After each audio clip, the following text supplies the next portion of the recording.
Hi. Welcome to our channel तेहान talks. तो आज हम बात करेंगे कि मार्केट में बहुत ही उथल पुथल चल रहा है, वॉर सिचुएशन है। तो इस टाइम पे आपको क्या करना चाहिए? मोस्ट ऑफ द टाइम हम देखते हैं कि ऐसे सिनेरियो में आपके इक्विटी पोर्टफोलियोज जो है वो most probably either green green से रेड में कन्वर्ट हो जाते हैं, और अगर पहले से ही रेड में है तो वो और भी नीचे जाना शुरू कर देते हैं, क्योंकि पैनिक सिचुएशन है जिसकी वजह से हमें देखने को मिल रहा है कि स्टॉक मार्केट में हर एक प्राइस एसेट जो एसेट का प्राइस जो है वो क्रैश कर रहा है। क्यों? क्योंकि चाहे आईटी सेक्टर हो जिसको हमारा एआई की तरफ से बहुत ही ज्यादा इम्पैक्ट हुआ है पिछले कुछ वीक्स में, देन चाहे वो कंज्यूमर ड्यूरेबल्स हो। हमें लग रहा है कि बहुत सारी कंपनियां जो है हाई वैल्यूएशंस पे ट्रेड कर रही हैं। और चाहे ही हमारे फार्मा सेक्टर हो जहाँ पे बहुत सारे टैरिफ्स को लेके अनसर्टेनिटीज जनरेट हो रही हैं। और अब हमारे पास एक यूरोप का डील आया है जो एक पॉजिटिव न्यूज़ फ्लो भी क्रिएट कर रहा है। और लास्ट जो है ये वॉर सिचुएशन जो क्रिएट हो गई है ईरान में और मिडल ईस्ट में, जो ऑयल क्राइसिस क्रिएट हो रहा है, उसकी वजह से हमें देखने को मिल रहा है कि हमारी एनर्जी कंपनीज की प्राइसेस में बहुत ज़्यादा फ्लक्चुएशन हो रहा है। और इवन जेनरिक प्राइसेस में भी बहुत ज़्यादा फ्लक्चुएशन हो रहा है। Some will think that it's a very good opportunity जहाँ पे डिफेंस के स्टॉक्स को एक बूस्ट मिलने का पॉसिबिलिटी है।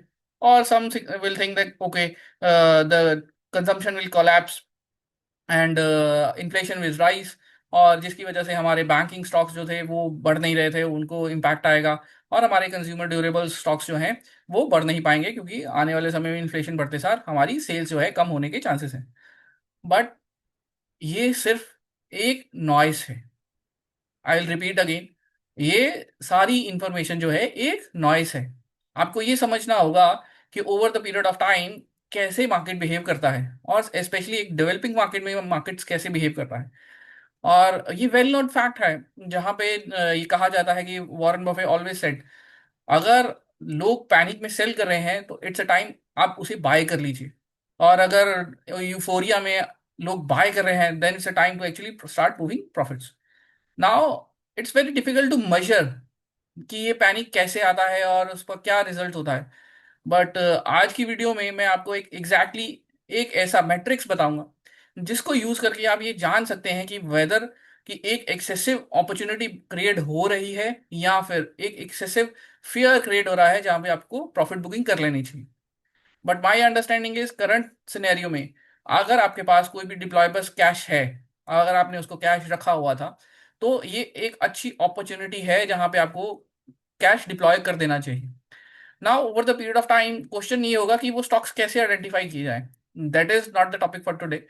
ओवरऑल प्रॉफिटेबिलिटी आपको तभी अचीव होगी जब आप एक अच्छी कंपनी के स्टॉक्स जो है उनको खरीदना शुरू करेंगे एक बुरे मार्केट में, जिससे आपको एक रिलेटिवली लो प्राइसिंग एवरेज मिलता है, और आपका जो इन्वेस्टमेंट है वो एक हाई मार्केट प्राइस के ऊपर नहीं होता है। Now before coming into the picture, हम फोकस करेंगे कि हमें कैसे पता चले कि मार्केट और इंडेक्सेस जो है वो एक रीजनेबल लेवल पे हैं जहां पे हमें बाइंग शुरू करनी चाहिए या नहीं करनी चाहिए, और या फिर हमें एटलीस्ट अपने स्टॉक्स को मार्केट वॉच लिस्ट में डाल देना चाहिए, ताकि आने वाले कुछ हफ्तों में और महीनों में अगर जैसे ही हमारे पास एक बाइंग अपॉर्चुनिटी जनरेट हो हम उसको एग्जीक्यूट कर सकें। तो मैं आपको अपनी स्क्रीन शेयर करने जा रहा हूं, और आज मैं आपको दिखाता हूं एक मैट्रिक जिसको आप बड़े आसानी से यूज कर सकते हैं इस सारी सिनेरियो को, अपॉर्चुनिटी को क्रिएट करने के लिए। सो ये हमारा ट्रेडिंग व्यू का सिंपल सा टर्मिनल, जहां पे मैंने आपके सामने एक स्मॉल कैप इंडेक्स का चार्ट ऑलरेडी ओपन कर रखा है। नाउ इस चार्ट को मैंने डेली फ्रेम पे ओपन कर रखा है। ओके। तो रिक्वेस्ट ये है आपसे, इसके साथ आपको क्या जानकारी और इम्पोर्टेंट है, वो इंफॉर्मेशन जो आपको चाहिए वो है, हमारे पास एक मैट्रिक्स होता है ROC, रेट ऑफ चेंज। तो रेट ऑफ चेंज हमें ये बताता है कि पिछले कुछ दिनों में या कुछ महीनों में जो भी आप टाइम पीरियड सेलेक्ट करेंगे उस पीरियड में हमें क्या रिटर्न्स जो है इस एसेट क्लास के थ्रू जनरेट हुए हैं। और जब भी हम कहते हैं कि मार्केट एक मीन रिवर्जन को फॉलो करता है, इसका मतलब है कि स्टॉक मार्केट में एक्सेसिव रिटर्न्स कभी जनरेट नहीं होते, क्योंकि अगर एक्सेसिव रिटर्न्स जनरेट होंगे तो वो प्रॉफिट बुकिंग की तरफ इशारा करेंगे। और अगर एक्सट्रीम कलैप्स हो जाएगा तो वहां पे कुछ नए यूजर्स आएंगे जो लोअर लेवल पे बाइंग शुरू करेंगे और मार्केट को वापस अपनी मीन्स की तरफ रिवर्ट कर देंगे। तो एवरेज रिटर्न जनरेट होता है और उसी लाइन ऑफ कंट्रोल को हम फॉलो करने की कोशिश करते हैं। तो ROC एक इंडिकेटर है जो इस चीज को मेजर करता है कि over the last period of time हमने क्या रिटर्न जनरेट किया। इसकी सेटिंग्स बहुत ही सिंपल है। आप इसको इंडिकेटर के थ्रू इजीली ढूंढ सकते हैं कि ROC क्या होता है। रेट ऑफ चेंज आप इसको डालिए। रेट ऑफ चेंज को डालने के बाद आपको दो चीजें इसमें जाके चेंज करनी है इसकी सेटिंग्स में। फर्स्ट आपको ये करना है कि इसमें टाइम पीरियड की लेंथ को 9 की बजाय 20 कर दीजिए। देन सेकंड, हमें डे फ्रेम का ROIC नहीं मेजर करना, क्योंकि डे फ्रेम में बहुत ही ज्यादा वॉलेटिलिटी होती है और नंबर्स जो हैं वो नॉइस कैप्चर नहीं कर पाते, इसलिए हमें एक लंबे पीरियड का जानकारी चाहिए। तो हम क्या मेजर कर रहे हैं मंथली फॉर्म में। तो 12 मंथ, इसका मतलब है अराउंड अराउंड 1.5 साल के पीरियड में रोलिंग रिटर्न्स क्या जनरेट हो रहे हैं, वो इस चीज को हम फॉलो करेंगे। और वहां से हमें एक इंडिकेशन जनरेट होगा कि हमारे लिए ये कैश डिप्लॉय करने की अपॉर्चुनिटी है या कैश आउट करने की अपॉर्चुनिटी। नाउ आप देख सकते हैं कि हम पहले इसको करंटली फेस में जाने की कोशिश करें, तो फिर मैं आपको हिस्टोरिकली इस लॉजिक को बैक टेस्ट करके बताऊंगा डेटा के सामने कि हाँ, कि अगर हमने पिछले समय में भी इस चीज को फॉलो किया होता तो हमें कैसे इन्वेस्टमेंट जनरेट रिटर्न्स जनरेट हो सकते थे। तो आज की डेट में हम देख सकते हैं कि हमारा कैश फ्लो, हमारा जो स्मॉल केस इंडेक्स है, वो अपने अराउंड एंड अराउंड जो 20,000 का हाईएस्ट लेवल था उसके कंपैरेटिवली नीचे चल रहा है और 16,000 के लेवल पे है। तो यहाँ पे अच्छी खासी करेक्शन हमें देखने को मिल सकती है। और अगर आप मेजर करें तो एग्जैक्टली ये कुछ 20% है, तो 1/5 ऑफ द करेक्शन जो है ऑलरेडी हमें देखने को मिल रहा है। मार्केट ब्रेथ नेगेटिव है, बहुत सारे स्टॉक्स जो हैं इस वक्त बुरे जोन में चल रहे हैं। नाउ जब बुरी चीजें होती हैं तभी हमें समझ आता है कि there will be light at the end of the tunnel and we should look for that. और वो अपॉर्चुनिटी कब आती है, ये जानकारी हमें हमारे ROC के सेटिंग्स पे मिलती है।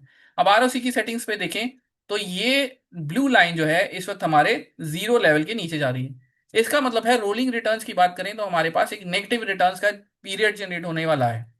तो क्यों? क्योंकि हमारे स्टॉक्स जो है करेक्ट कर रहे हैं, मार्केट करेक्ट कर रही है, जिसकी वजह से ये सिनेरियो जनरेट हो रहा है। नाउ मैं आपसे ये कहना की कोशिश कर रहा हूं कि यही पीरियड है जब एक्सट्रीम फियर जो है आपकी रैशनैलिटी को ओवरकम कर रहा है, जिसकी वजह से हम, और ऐसा मैक्रो इन्वायरमेंट क्रिएट हो गया है जिसकी वजह से पैनिक जो है एक्सेलरेट हो रहा है। और बहुत सारे इन्वेस्टर जो हैं अपने वैल्यू स्टॉक्स को भी बेच के बाहर निकलने की कोशिश कर रहे हैं। और यही आपके लिए एक अपॉर्चुनिटी है जब आप डिस्काउंट में उन शेयर्स को खरीद सकते हैं। तो अगर आप देखें तो ये वैल्यू जीरो के नीचे आ गई है। आपको इस चीज को बस मॉनिटर करना है, आप इसमें अलर्ट्स भी लगा सकते हैं। जैसे ही ये लाइन, ब्लू लाइन, वापस जीरो लाइन को कट करके ऊपर चली जाएगी, दैट मीन्स आपका एक अपॉर्चुनिटी जो है बाइंग का स्टार्ट हो चुका है और आपको कैश डिप्लॉय कर देना चाहिए। Even the period of time, अगर आप रिलेटिवली मोर स्ट्रॉन्गर हैं साइकोलॉजिकली, तो जैसे ही ये नीचे जाता है, जीरो लाइन के नीचे ROC की वैल्यू जाती है, तो भी एक रिलेटिवली अच्छा पीरियड होता है कि हम लिटिल लिटिल स्टॉक्स डिप्लॉय करना शुरू कर देते हैं। तो लॉजिकल ये है कि अगर आपको 100 रुपीज इन्वेस्ट करने हैं तो आप उसको कुछ बास्केट्स में बांट लीजिए। तो you don't invest in a one go. Assume you want to invest in 10 to 15 baskets.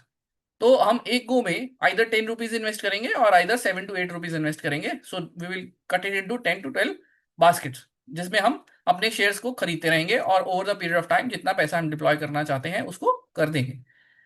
Now अब मैं आपको हिस्टोरिकली जनरेट करने की कोशिश दिखाता हूँ। आप बैक टेस्ट करते हैं इस लॉजिक को कि हाँ, अगर हमने हिस्टोरिकली इस लॉजिक को फॉलो किया होता तो हमें क्या प्रॉफिटेबल रिटर्न्स जनरेट होते या नहीं।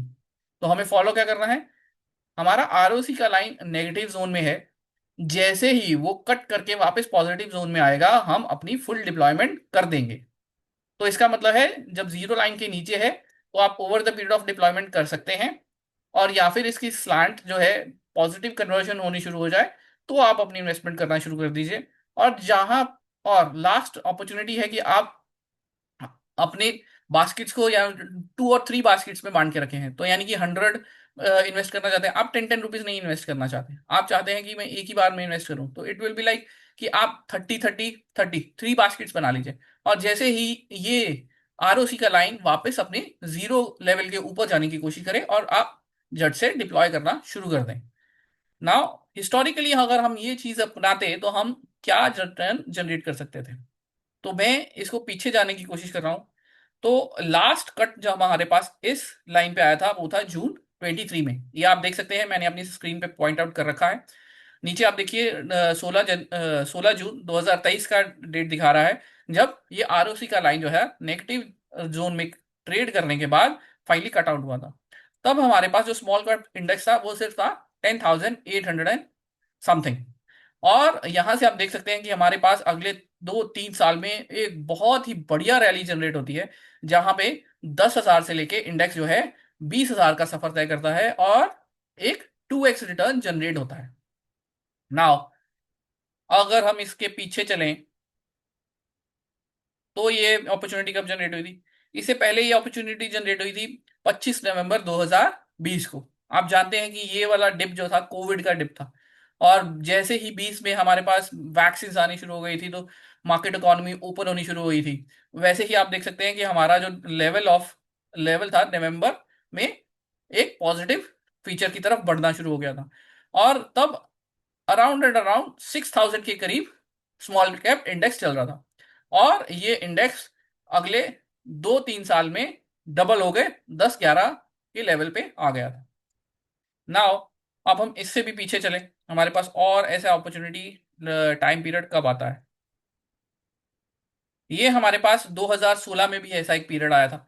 आप देखिए, ये हमारे पास जो आरओसी का इंडेक्स है, मार्च 2016 में बॉटम आउट हो जाता है, और फाइनली अप्रैल और मई के करीब जो है वो आरओसी जो है जीरो लाइन के ऊपर आना शुरू हो जाता है।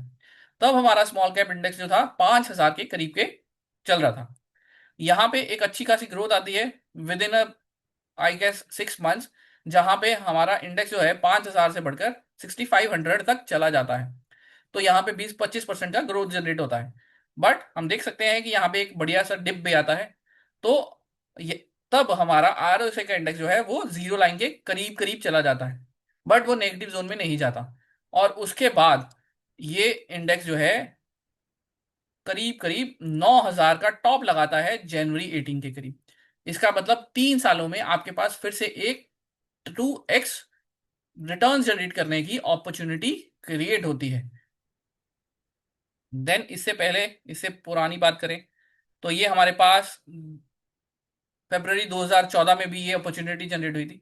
हमारा आरओसी इंडेक्स जो था नेगेटिव जोन में चला गया था, और अगर आप देखें तो ये पॉजिटिव जोन में आ जाता है जनवरी 2014 में, जब हमारे पास इंडेक्स करीब करीब 3,000 पे चल रहा था, और वो झट से 5,400 के लेवल पे पहुंच जाता है विद इन 7 to 8 months। यहाँ पे भी एक extra awesome 2x opportunity generate होती है। देन हम इससे पुरानी जानकारी इस इंडेक्स पे नहीं अवेलेबल। तो हमने देखा 2014 से लेके 4 बार हमारे पास ये अपॉर्चुनिटी आई, जहां पे इंडेक्स जो है अपने आरओसी के नेगेटिव जोन में चला जाता है, और जैसे ही वो पॉजिटिव जोन में कन्वर्ट होता है, हमारे पास एक सुपर रैली आती है, जहां पे हमारे पास 25 से लेके 100% तक के रिटर्न जनरेट अपॉर्चुनिटी बनती है। और करंटली मैं इसी चीज को देख रहा हूं कि हमारे पास एक अनदर अपॉर्चुनिटी बनने वाली है। आप इस चीज को नोट करके चलिए। आज हम मार्च के मंथ में है 2026 में, और हमारे पास एक अनदर अपॉर्चुनिटी यहां से जनरेट होने वाली है, जो एटलीस्ट आपको 25% प्लस रिटर्न जो है जनरेट करके दे सकती है। आपको सिर्फ इस चीज को मॉनिटर करना है कि हमारा आरओसी का लेवल जो हमारे कस्टमाइज इंडिकेशन के अकॉर्डिंगली जैसे ही जीरो लाइन के ऊपर आ जाता है, आपके पास इन्वेस्टमेंट अपॉर्चुनिटीज आनी शुरू हो जाती है। आई होप अब एक रूल बेस्ड के अकॉर्डिंगली आपके पास एक मेजर करने के लिए मैट्रिक्स है। तो आपको ये नहीं कहना पड़ेगा कि हाँ, कि मेजर कैसे करें, हमें कैसे पता लगेगा कि एक्सट्रीम पैनिक है या एक्सट्रीम फेयर है। तो मैंने आपको ये चीज ऑलरेडी मेजर करके दिखा दी, 4 हिस्टोरिकल इंस्टेंसेस भी दिखा दिए। आप इस लॉजिक को दूसरे इंडाइसेस पे भी ऑपरेट कर सकते हैं, इवन कि निफ्टी पे भी ऑपरेट कर सकते हैं और बैंक निफ्टी पे भी। ऑल डिपेंडेंट ऑन कि आपको उनकी सेटिंग्स को थोड़ा सा ट्विक करना पड़ेगा। सो उसके अकॉर्डिंगली आपको उसको फिटमेंट करनी पड़ेगी, जो बेस्ट सिनेरियो आपके पास जनरेट होता है और आपको एक अच्छी अपॉर्चुनिटीज जनरेट करने में मदद मिलती है। तो बाई सेंसेस आप अपना कैश डिप्लॉय कीजिए और अच्छे रिटर्न्स जनरेट कीजिए करंट लेवल पे। So that's all for my side. Thanks for listening. I request, अगर आपको ये जानकारी अच्छी लग रही हो तो आप हमारे चैनल को सब्सक्राइब जरूर करिए, और अपने फ्रेंड्स को भी रिकमेंड करिए। Thank you for listening to me.